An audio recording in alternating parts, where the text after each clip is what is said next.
Caracas is famous favela. It's kind of trademark of Venezuela's capital. No one can say how many people live in those slums.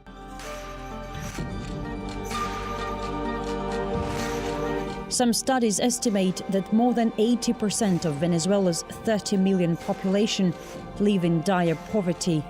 Once relatively well off, the country's oil-dependent economy simply collapsed when prices slumped. Fuel is fast becoming one of the few things anyone can afford in Venezuela. According to today's rate, for just $1, I can get, attention, 11,000 tons of fuel. Sounds absurd, right? With hyperinflation here in the country, a week later, for the same amount, I would be able to get even more than that. Annual inflation has topped 1 million%, and in an attempt to curb it, 5 zeros have been knocked off the currency's value. The gasoline is cheap, but people are starving. We don't get proper health care and education, while the security situation getting worse every day. All we've got is starvation, and it's the fault of this government. Experts say Venezuela's economy can hardly survive without international donations. In reality, U.S. sanctions make it impossible for Venezuela to pay off debt, let alone borrow money.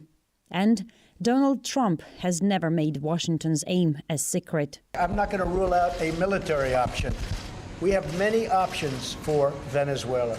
It's a regime that, frankly, could be toppled very quickly by the military if the military decides to do that. Cut off from the dollar, the country is unable to import food or medicine, putting an even heavier burden on the already exhausted population.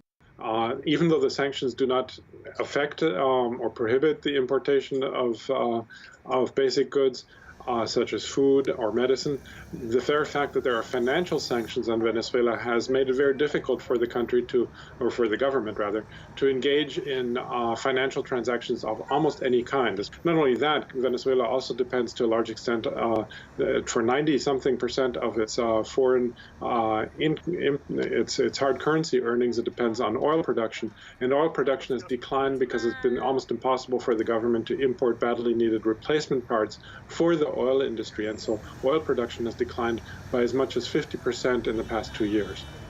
Digital money firm Dash, though, sees this catastrophe differently. They are calling it a crypto revolution, trying to encourage people to avoid hyperinflation and secure their money electronically. Dash is digital cash, much like Bitcoin. But unlike Bitcoin, it's really the first form of digital cash that works just like physical cash. The group says its cash could be successfully used to pay for airplane tickets, hotels, or lunches. We heard that food chains like Papa John's, Subway may accept cryptocurrency. We're going to check it out now. This sticker actually means that they do accept cryptocurrency. Hi, buenos dias. I can pay with Dash? Currently, I cannot accept the payments in Dash. I need a smartphone to scan the code that you will receive on your phone to complete the transaction. But the boss took the smartphone. How many people pay with cryptocurrency? Is it popular? When we have the equipment during the weekends, sometimes we get 4 people in one day. Confused a bit, we tried a couple of other restaurants of the same chain. And another one reportedly accepting payments in crypto. But the best we got was the Dash sticker we saw through a closed glass door. Do you pay with cryptocurrency? No, I don't. Why? Because I don't have any. No, I personally don't use it. They were going to pay pensions in cryptocurrency, but I don't know whether that's ever worked out. People do have access, but they can't afford it. All they make goes towards buying food. Optimists say cryptocurrencies can help those who fled abroad. Some estimate the number is already into the millions, to transfer money to their families still here in Venezuela.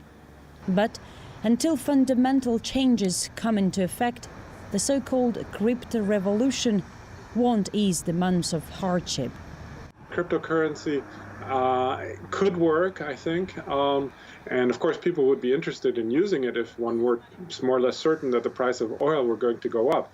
But when it's going down, not very many people are going to be interested in investing in it. So that's been a bit of a problem for the government, because recently the price of oil has been going down. It's going to be very difficult under these circumstances for any kind of cryptocurrency, actually, I think, to really take hold in Venezuela, because it needs economic stability, I think, in order to work.